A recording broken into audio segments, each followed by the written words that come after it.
या आदरणीय आदरणीय उद्धवजी ठाकरे ठरवतात. अरविंद सावंत त्यांनी आता आरोप केला तो सत्तेच्या दलालीचा आहे. त्यांना पुन्हा उमेदवारीची अपेक्षा नव्हती. त्यांनी उद्धव ठाकरे यांच्यावर जसे आरोप केले त्याहीपेक्षा सुद्धा जास्त आरोप मिलिंद नार्वेकर यांच्यावर केलेत. शिवसेना हा पक्ष पूर्णपणे बदललेला आहे. मागच्या अनेक वर्षात त्यांनी आंदोलनं केली नाहीत अशा स्वरूपाचं त्यांचं विधान आहे. काय सांगाल तुम्ही? मला वाटतं मोहन रावले यांनी ही जी वेळ निवडली आणि जे आत्ता आरोप ते सगळे करतायत, हा साक्षात्कार त्यांना याच वेळी का झाला हा खरा प्रश्न आहे. आपण मोहन रावलेंना विचारूया. एक सेकंद. मोहन रावले, नेमकं हे टायमिंग, राजकारणात टायमिंग फार महत्वाचं असतं. नेमकं हे टायमिंग तुम्ही का निवडलं?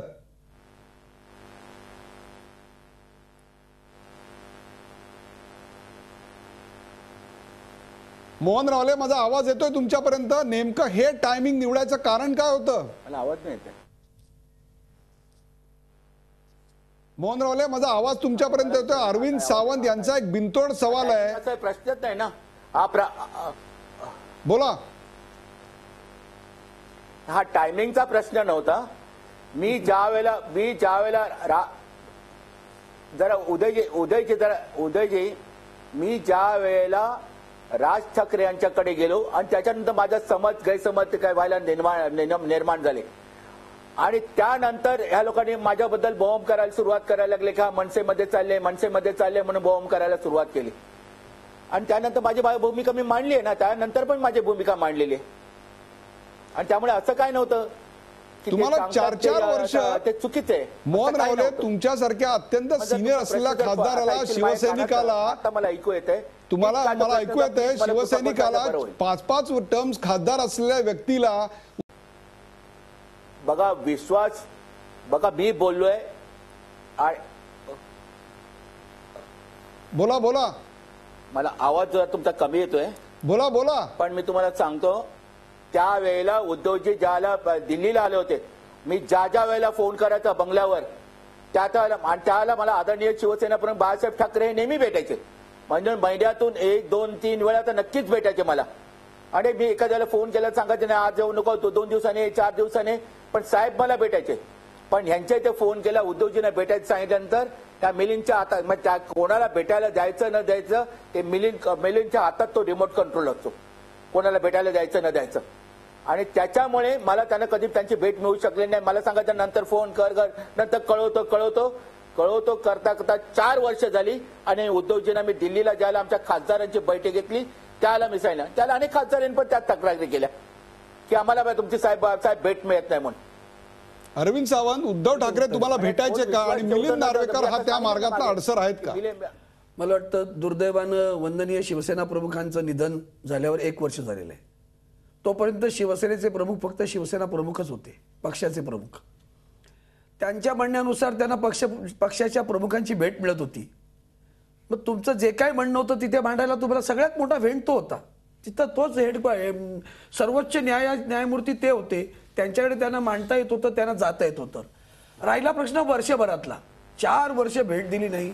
मग तुम्ही शिवसेना प्रमुखांना भेटत होता ना, मग तुमचं जे काय असेल त्यांच्याकडे मांडायचं होतं. हा एक मुद्दा. आणि म्हणून उद्धवजींच्या संदर्भात त्यांनी आता जे मांडलेलं आहे की भेट दिली नाही, मला असा कधी अनुभव आलेला नाही, माझा व्यक्तिगत अनुभव नाही. त्यांनी अनेक गोष्टी सांगितल्या. मी थोडक्यात 2-4 गोष्टी त्यांनी जे सांगितले सांगतो. पहिली गोष्ट त्यांनी सांगितली की मी राजसाहेबांना भेटलो, व्यक्तिगत कामासाठी भेटलो. म्हणून मी पहिला प्रश्न विचारला, टायमिंग त्यांचं काय, हा त्यांना आता साक्षात्कार का झाला? व्यक्तिगत कामासाठी भेटण्यासाठी त्यांनी मगाशी उदाहरण दिलं, ते राजकीय होतं. प्रताप नाईक किंवा आणखीन आमचे राजन विचारे, आणखीन एकनाथ शिंदे भेटते, ते राजकीय असेल. त्या संदर्भात जेव्हा अशा तडजोडी होतात त्या पक्षप्रमुखांशी बोलूनच केल्या जातात. हे कोणी धाडसाने एकटं जाऊन करतं किंवा नाही करत मला नाही वाटत. तुमचा जो काही प्रश्न होता, तुम्हाला माहिती होती संबंध कसे आहेत ते, तुम्ही परवानगी घेऊन जाऊ शकला असतात की माझा व्यक्तिगत प्रश्न आहे, मला भेटायचं आहे. कोणी नाही म्हणालं असं तर मग तुम्ही बोलू शकता. तुम्ही जाणीवपूर्वक भेटायला जाता, सांगत नाही, आणि नंतर तुमच्यावर आरोप झाल्यानंतर तुम्ही व्यक्तिगत प्रश्न सांगता, हे सारं सगळं संशयास्पद आहे. त्यांचं प्रत्येक पाऊल हे संशयास्पदच पडायला लागलं. मोहन रावले, उत्तर द्या. तुमचं पाऊल संशयास्पद आहे असं म्हणतायत. माझं पूर्ण झालं असतं तर म्हणाल बरं ठीक आहे.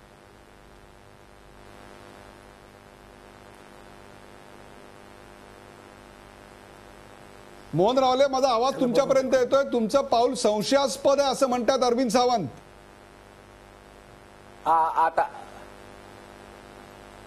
आता एखाद्याकडे काम काय निघालं, काम अचानक निघालं आणि ते काम घेऊन जर मी राज ठाकरे यांच्याकडे गेलो तर काय चुकलं सांगा ना.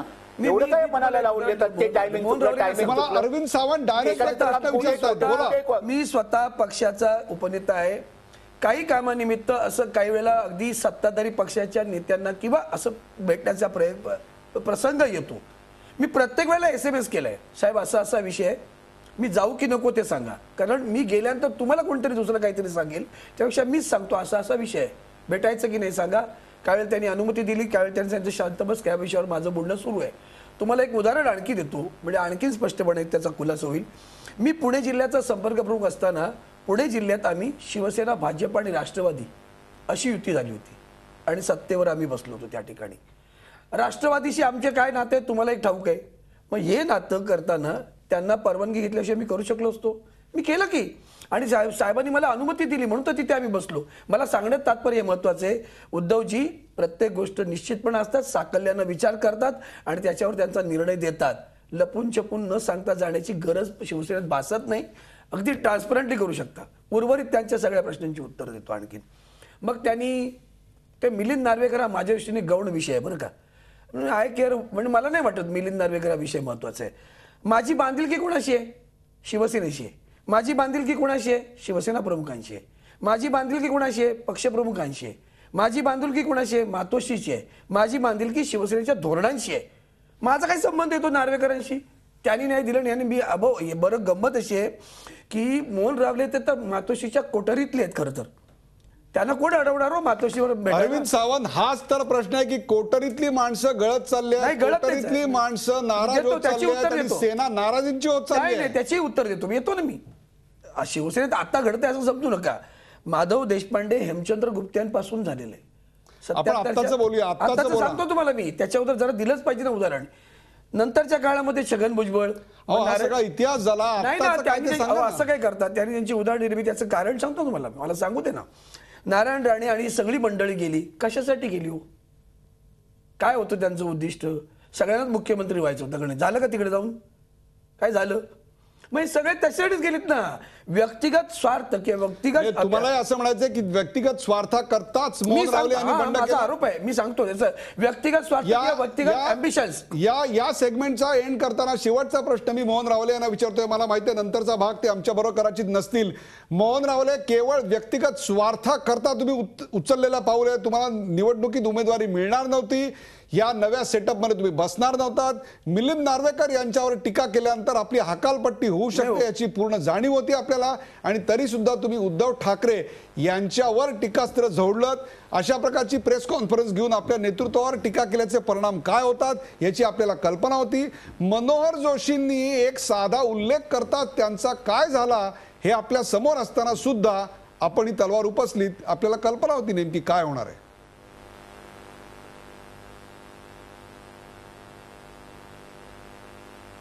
नाही, मी गेलो ते राज ठाकरे यांच्याकडे मी माझी प्रामाणिक भूमिका मांडलेली आहे आणि राज ठाकरेकडे का गेलो हे सगळ्यांना कळलेलं आहे. परंतु ह्यांच्या काय पोटसूळ आहे मला कळत नाही. आणि ह्यांचे ते विद्वतेचे हे तर फार विद्वान आहेत. म्हणजे ते आपल्या बुद्धीने ते त्यांना एकच विचारतात, ते आदरणीय वंदनीय शिवसेनाप्रमुख बाळासाहेब ठाकरे यांच्यावर सांगतात. पण वंदनीय शिवसेनाप्रमुख बाळासाहेब ठाकरे यांचा ज्याला अपमान होत होता, ज्याला त्यांच्या व्यथा ते मांडत होत्या, त्यांच्या आपल्या वेदना त्या मांडत होत्या, त्याच्यापेक्षा तुम्हाला त्या तुम्हाला कळल्या नाहीत, त्याला तुम्हाला हकलवता आलं नाही. बाळासाहेबांपेक्षा आपला मिलिंद नार्वेकर मोठा आहे का सांगा? तुमच्या या वेदनांशी मी पण सहमत झालो असतो. त्या वेळा तुम्ही तेव्हा का नाही मांडल्या? शिवसेना प्रमुखांना वेदना होत होत्या. एक शिवसैनिक म्हणून तुम्ही तर अतिशय जवळचे, तुम्ही तर मातोश्रीतले, तुम्हाला हे करतो. तुम्ही आज काय, आज ही वेळ का? अरवे हा प्रश्न आहे ना. तुम्ही काय नाही मांडलं? आम्ही म्हणतो ना साहेबांची वेदना होती. प्रश्न विचारला ना साहेबांची वेदना आम्हाला नाही विचारला ना. प्रश्न जरा मला उद्याचे मला बोला. नाही, तुम्हाला तुमचे काय संबंध आहे ते तुम्हाला लकलाभ, तुमचे काय संबंध आहे ते तुम्हाला लकलाभ हो. पण मला जो अनुभव आहे तो मी सांगितला. आणि माझा नव्हे, अनेक शिवसैनिकांना, अनेक शिवसेनेच्या दलिताचं नेत्यांना उत्तर मी अनुभव देतो आहे. माझ्या जा विचारा शिवसेनेच्या नेत्यांना, जर तुमच्या इथं जवळच्या सगळ्यांना तुमची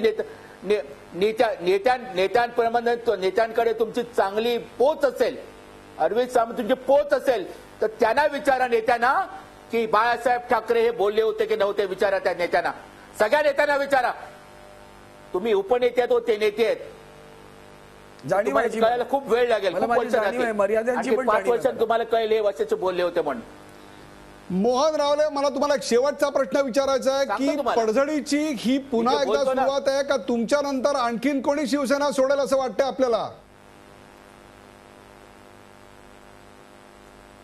अनेक नाराजांची बंड आपण पाहिलेली आहेत.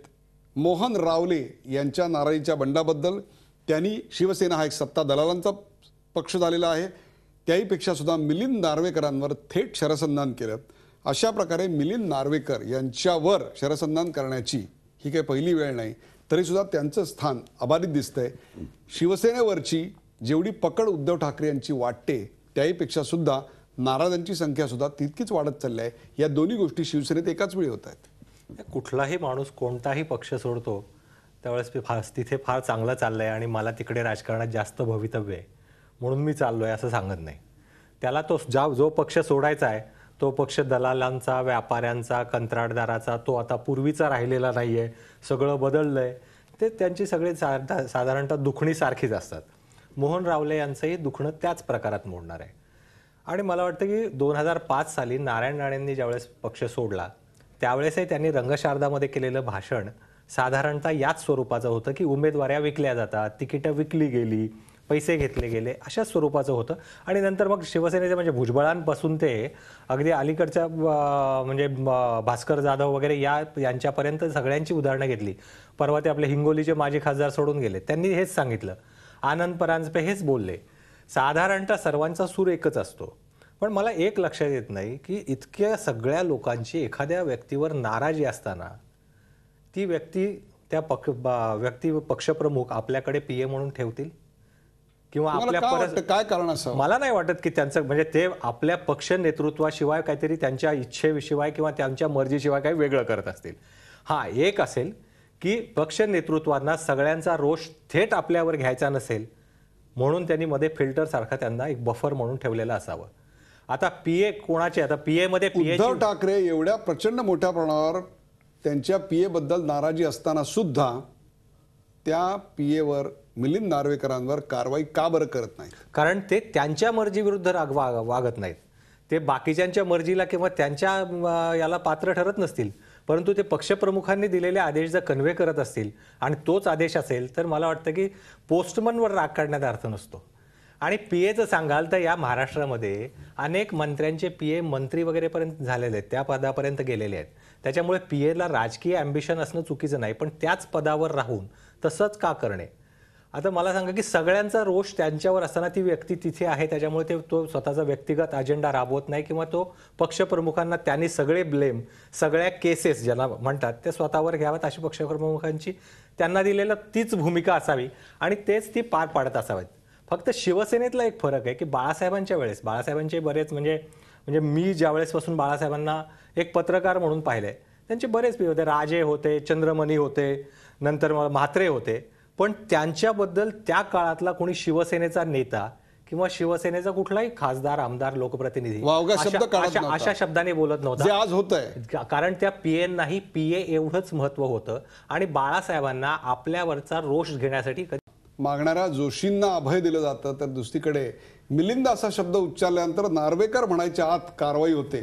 शिवसेनेला आपण जवळून पाहताय, शिवसेनेतल्या नाराजांची संख्या का बरं वाढते? एकीकडे अस्तरीतल्या निखारे मला नकोत असं म्हणताना उद्धव ठाकरे यांची पकड घट्ट झाल्यासारखी वाटते, तर तिकडेच दुसरीकडे नाराजांची संख्याही वाढत चालली आहे. पहिली गोष्ट अशी की मोहन रावले यांनी राज ठाकरे यांना भेटून बंडखोरी मी म्हणणार नाही, कारण मोहन रावलेंनी आता जाता जाता असं म्हटलंय की मी बंडखोरी केलेली नाही, पण नाराजी व्यक्त केली. तर अशी नाराजी त्यांनी व्यक्त करण्याची ही पहिली घटना नाही. मगाशी एक उल्लेख झाला की त्यांनी नरसिंहरावांच्या सरकार एक मताने वाचलं, त्याच्यामध्ये त्यांचा काही रोल होता आणि तो वादग्रस्त ठरला वगैरे, किंवा अरुण गवळींचाही एक उल्लेख मगाशी तुमच्या बुलेटिनमध्ये त्या सगळ्या ह्याच्यात झाला सेगमेंटमध्ये. तर त्या पार्श्वभूमीवर एकेकाळी त्यांनी छगन भुजबळ यांची माझगाव येथील त्यांच्या निवासस्थानी भेट घेतली होती आणि अशाच पद्धतीने आपली नाराजी व्यक्त केली होती. आणि हे त्यामुळे त्यांची नाराजी व्यक्त करण्याचं दुसरं उदाहरण आहे. म्हणजे त्यावेळी तर बाळासाहेब ठाकरे होते आणि माझगावला जेव्हा पण भुजबळ तेव्हा त्यांच्यावर संधी प्रदान कारवाई झाली नाही छगन भुजबळांची भेट घेतल्यानंतर, मग आत्ताच नेमकी कारवाई का होते आणि मनोहर जोशी यांना अभयपत्र का दिलं जातं? नाही, मनोहर जोशींचा विषय जरा वेगळा आहे आणि मोहन रावलेंचा विषय वेगळा आहे. मनोहर जोशींना याची जाणीव झालेली की आपण जर आता ह्याच्यामध्ये माफीनामा नाही दिला तर आपण दुसऱ्या कुठल्या पक्षात तातडीनं प्रवेश करू शकत नाही किंवा आपल्या मागे राणेंसारखं कार्यकर्त्यांचं मोठं बळ नाही की ज्याच्या ताकदीवर आपण